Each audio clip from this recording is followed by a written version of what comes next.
Ayan, magandang araw sa lahat. Para sa pagpapatuloy, ako nga pala si Binibining Geraldine Igsig. Ngayon, dumako tayo at ating tatalakayin ang buod. So, sa buod ng Ninay ni Pedro Paterno. Ang Ninay ay isang nobelang isinulat ni Pedro Paterno. Ito ay isang mahalagang akda sa panitikang Pilipino. Ngayon, tatalakayin natin ang buod ng nobelang ito. So, ang Ninay ay kinikilalang unang nobelang Pilipino na nailathala sa wikang Kastila noong 1885. Ito ay isang trahedyang romantiko na pumapaksa sa sawi at matinding pag-iibigan ni Ninay at Carlos Mela na nasira dahil sa paninira at intriga ng isang kaaway.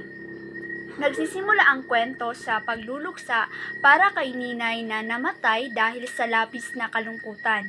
Ikinuwento niya ang kanyang trahedya habang detalyadong inilalahad ni Paterno ang iba't ibang kaugalian at kultura ng mga Pilipino. So, ang pangunahing layunin ng akda ay ipakita sa mga mambabasang Kastila ang sibilisasyon ng Pinas.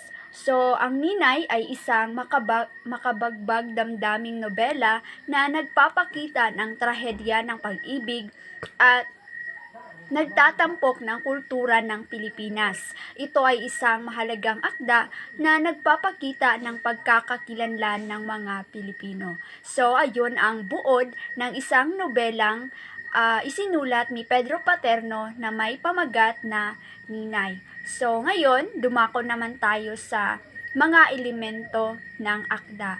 So, ang pagsusuri ng isang akda ay hindi kumpleto kung hindi natin titingnan ang mga pangunahing elemento nito sa pamamagitan ng pag-unawa sa mga tauhan, tema, banghay at estilo. Mas mapapalalim natin ang ating pagpapahalaga at pag-unawa sa isang likhang sining. So ngayon, ating tatalakayin ang mga elemento ng akda. So narito ang iba't ibang elemento ng akda. Una ay ang tauhan. So dito sa tauhan ay nakalagay ang pangalan ni Ninay na kung saan si Ninay ay inilalarawan bilang isang dalisay at mabuting babae. At mayroon ding pangalan ni Eduardo na kung saan si Eduardo ay ang tapat na kasintahan ni Ninay. Pangalawa ay ang tema. So kapag sinabi nating tema, ito ay ang mga pangunahing tema ng akda ay umiikot sa dito ay may mga halimbawa. Una ay ang pag-ibig. So kapag sinabi nating pag-ibig, ito ay ang malalim na pagmamahalan sa pagitan ng mga tauhan. At susunod naman ay ang kabanalan. So kapag sinabi nating kabanalan, ang temang ito ay umiikot sa pagpapahalaga sa espiritualidad at moralidad. At susunod naman ay ang dangal ng Pilipino. So sa tema na ito ay ang pagpapakita ng mga positibong katangian ng mga Pilipino. Sunod naman ay ating tatalakayin ang banghay. So, ano nga ba ang banghay? Ang banghay ay ang kwento na nagsisimula sa buhay ni Ninay at nagtatapos sa mga alaala ng kanyang kamatayan, nagpapakita ng isang siklo ng buhay at pagluluksa. Sunod naman ay ang estilo. So kapag sinabi nating estilo, ito ay ang paraan ng pagsulat. Ginagamitan ito ng masining. So kapag sinabi nating masining, gumagamit ng mga malikhaing paglalarawan. At sunod naman ay relihiyoso. Ito ay kabilang din sa estilo sapagkat ang relihiyoso ay ang pagpapahalaga sa pananampalataya.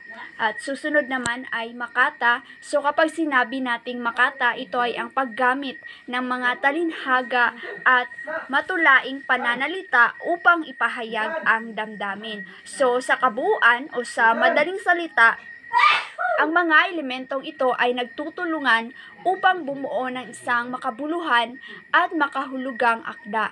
Sa pamamagitan ng pag-unawa sa mga ito, mas mapapahalagahan natin ang sining at mensahe ng akda. So, yun. So ngayon, dumako naman tayo sa pag-uulat tungkol sa Ninay na kung saan ito ay tinatawag na Costumbres Filipinas. So ang Ninay ay isang nobelang isinulat ni Pedro A. Paterno. ito ay isang mahalagang akda sa panitikang Pilipino. So ngayon, ating suriin ang ilan sa mga mahalagang impormasyon tungkol dito. So narito ang mga detalye ng akda. Una ay ang pamagat. So dito sa pamagat, inilalahad ang na sininay ay kadalasan na tinatawag na or nangangahulugang Costumbres Filipinas. So ano nga ba ang Costumbres Filipinas? So kapag sinabi nating Costumbres Filipinas, ito ay ang nangangahulugang mga kaugaliang Pilipino. So ngayon ay dumako tayo sa may akda. So kapag sinabi nating may akda, so syempre sa nobelang Ninay, so ang may akda nito, ang nagsulat nito ay si Pedro A. Paterno. So si Paterno ay isang manunulat, makata at politiko noong panahon ng Espanyol. So sa panahon naman, sa nobelang Ninay ay ito ay bilong sa klasikong panahon. So kapag sinabi natin klasikong panahon, ito ay tumutukoy sa panahon na kung kailan ang mga akda ay sumusunod sa mga tradisyonal na pamamaraan. Sunod naman ay pangunahing ideya. So, sa nobelang Ninay na isinulat ni Pedro Paterno, ang nobela ay isang pagtatanggol sa kultura at sibilisasyon ng Pilipinas. Ipinapakita nito ang mga kaugalian, tradisyon at pagpapahalaga ng mga Pilipino noong panahong iyon. So, dito naman sa wika, so sa isinulat ni Pedro Paterno na nobela ang Ninay, ang ginagamit na wika nito ay Espanyol at original talaga na isinulat ito sa wikang Espanyol. So sa madaling salita, ang Ninay ay isang mahalagang akda na nagpapakita ng kultura at sibilisasyon ng Pilipinas noong klasikong panahon. Ito ay isang pagtatanggol sa mga kaugalian at tradisyon ng mga Pilipino. So ngayon, dumako tayo sa kahalagahan at konteksto ng akda. So, ang pag-unawa sa kahalagahan at konteksto ng isang akda ay susi sa mas malalim na pag-unawa nito. Sa pamamagitan ng pagsusuri sa mga aspetong ito, malalaman natin ang impluwensya nito sa panitikan at lipunan. So, narito ang kahalagahan at konteksto. So, unang nobelang Pilipino. So, itinuturing na unang nobelang Pilipino na nailathala, nagbukas daan para sa iba pang akda tulad ng Noli Me Tangere at El Filibusterismo ni Jose Rizal. So, ang Ninay na isinulat ni Pedro Paterno, ito ay itinuturing na unang nobelang Pilipino na nailathala. Bahagi ng kilusang propaganda.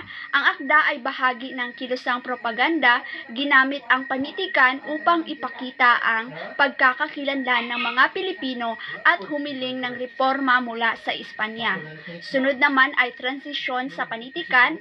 Nagpapakita ng transisyon sa panitikan mula sa mga tradisyonal na anyo tulad ng awit at korido patungo sa mas modernong forma ng nobela. So, sa madaling salita, ang akdang ito ay may malaking kahalagahan sa panitikang Pilipino. Bakit? Dahil ito ay nagbukas daan para sa mga susunod na nobela at naging bahagi ng kilusang propaganda at higit sa lahat, ipinakita nito ang transisyon ng panitikan mula sa tradisyonal patungo sa moderno. At yun lamang, sana ay marami kayong natutunan at naintindihan at sa susunod na pagbabahagi ay ibabahagi ng aking kasamahan na si Ginoong Luzgapa.